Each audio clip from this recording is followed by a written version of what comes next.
Hey everybody, welcome to another edition rather, I guess, episode maybe? I don't know what we want to call this, but it's The Greatest Marriage, which actually wasn't, and we are going to have one video to end them all because I don't want to talk about this any more than I have to. Because we just can't. It has to end. The madness has to end. So, The episode stopped airing. Whether this thing ever ended is still up for debate, but there are no more episodes, and that is enough for me to be happy.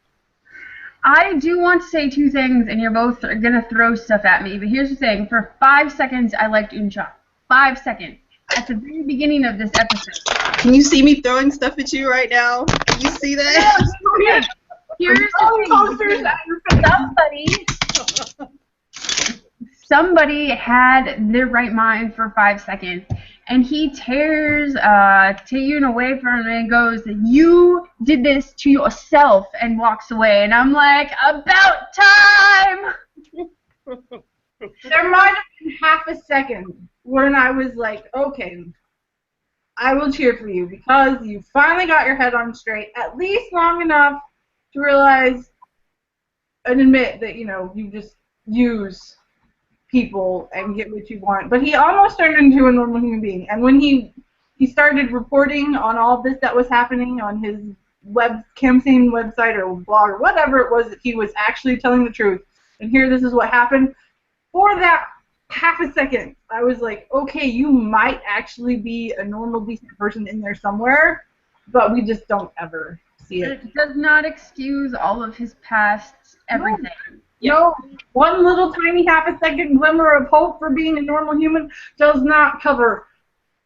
Okay, I'm glad you guys said it because I was going to say it because maybe I'm just a cold-hearted person, but I'm sorry, it doesn't really matter what Uncha did at the very end. It's like you did too many things for them to be canceled out by the glimmers of humanity that he's always kind of had. We talked about it a couple times, and it's like, you're just not a good person. I still love basic things, but no.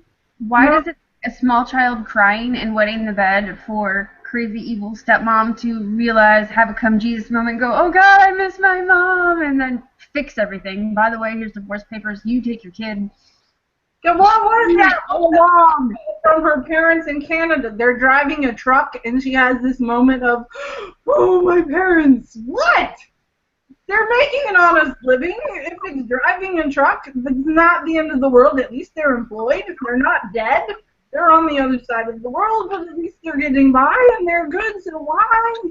Why all of a sudden I'm going to divorce you after I've been through hell for how many ever years she was married to the idiot and put up with his family? Oh my gosh, just walk away. I miss my mom. It made me crazy. Go drive the truck with them, okay? You can take shifts and drive across North America. Good for you. Be happy. Live your life. And while you're at it, drive it off the edge of the world. I love the fact that it was one phone call with her parents. By the way, did you guys love how she told the entire story? Like, you actually heard no one on the other line. It was just kind of like, and now you're living in Canada, and now you're driving a bus, and now and I'm like, how long does this conversation go on, and why can't we hear anyone? It was one of those things where it was just like, we just have to get her out of there. She has to go. Like, we have stretched this as long as we can. We just got to get rid of her. I do want to go drive a truck across Canada and leave us alone, okay? I do want to applaud our little actor man because for 5 seconds he didn't have to cry. Yay. That child.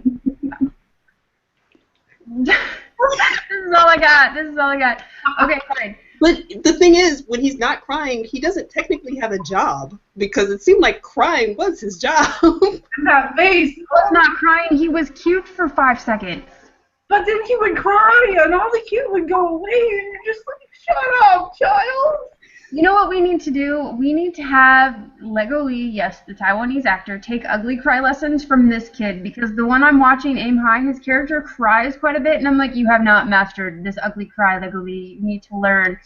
So we need to hire this tiny Korean child to teach this 25-year-old Taiwanese actor how to cry. Hey, he's got it down. He has mastered this art. He could be the world's best crier in every drama from now until the rest of forever. And He's had a lot of practice, so had yeah. practice. He has got it down. Just he might get a lot of things thrown at his head at the same time. At least when he gets older. Well, all children, but 20 years from now. Totally not a fan of this happily ever after ending thing that happened. I am a giant fan of Taeyude standing there like, because he got his. He's just standing there in the doorway next to this happy little family that was created, and he's just like, I don't understand how this ending, because I don't call it an ending. I don't call it an ending either. I don't know, but it was the, oh crap, what am I gonna do? And like she's sandwiched in between two of the most horrible people on the face of the planet, and they're all supposed to live happily ever after. It's some weird My Two Dads kind of thing with the mom thrown in there too, and we're like, what? I don't get it. I'm confused, people. I am so very confused on what is actually going on. The only way that I feel like it can be explained is maybe it wasn't so much about a romantic relationship, like happily ever after between all of them, but like the love they have for the child, which that's the only way I could see this all coming. But even then, I'm like, yeah, but dude is still standing there blaming her for everything, and I'm like, no, it's your crazy. It's your crazy. He's never liked this kid. He only wanted the kid to get to her to make her life miserable. And then once her whole life fell apart, he's like, oh, look, I did what I set out to do, and now I feel like crap because I might have a slight glimmer of humanity in me. But really, it's probably just because I liked her. I think I liked her. I think she kind of liked me. She kind of admits that she kind of liked me. And had we not been idiots and screwed all this up from the beginning, we could have lived happily ever after and spared all of us these episodes of pain. But no, we had to suffer. I'm pretty sure every single relationship at the end of this drama, it was based on the shallowest, most selfish reasons you could ever possibly imagine. And I was like, wow, that is romantic. Man. Okay, the friend question, just the friend who gets the divorce. I do not have my paper. I can't remember her name. I don't even know where that was going. I'm sitting there going, what is this? What is this? She gets back together with her husband, and then the nurse and her boyfriend are trying to sue them for adultery. I'm like, how can you be an adulterer when you're not married? I mean, it's just like, you're the fling. You were the one who was the fling and the adulterer with the married, and now she's going back to being married. And the daughter's like, oh, no, I'm going to call you, and I had my first period. What? I was going to say, was anyone else bothered by the fact that here he is singing the congratulations song? Congratulations, you got your period. We're going to sing about it in the middle of a restaurant. I'm like, what is this? And I hate it because Ki-young was like one of my favorites. I felt like she kind of had her head in her shoulders. I mean, we didn't really talk about it, but that one episode where they kind of were flirting, when she was flirting with her ex-husband, I just wanted to ignore it because I just thought it was just a moment of weakness. You know how you have those moments where you're just with someone you've been with for years, and even though it crashes and burns, you still kind of have those moments. That's what I thought that was. But no, she actually got back with this guy. The man who cheated on her for years with another woman and will not move out of her house and made her life a living hell. She got back with him. Lesson learned. If you divorce a man, do not live with him for the next 3 years, okay? Move on. If you're going to remember it, burn it to the ground and move on with your life. Do not sit there. Can you both join me in a moment of silence for Pedro? He had hope. Oh, Pedro. Oh, Pedro. Pedro. We love you so much. And Pedro literally went from My Perfect Man to that Chappelle skit where Dave Chappelle imagined he knocked up Oprah. And he was like, yeah, like that's what Pedro thinks happened. He thinks he knocked up Oprah. So upset about that. Got a bag of cheeseburgers, man.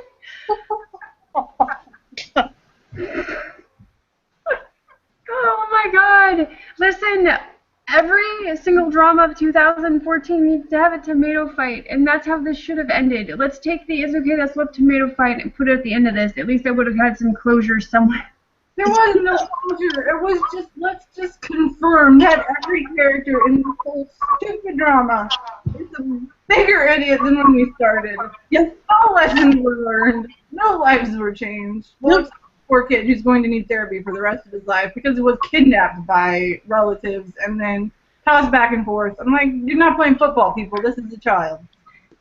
Whatever. Every character. Trying to play soccer? I mean, it could have been worse.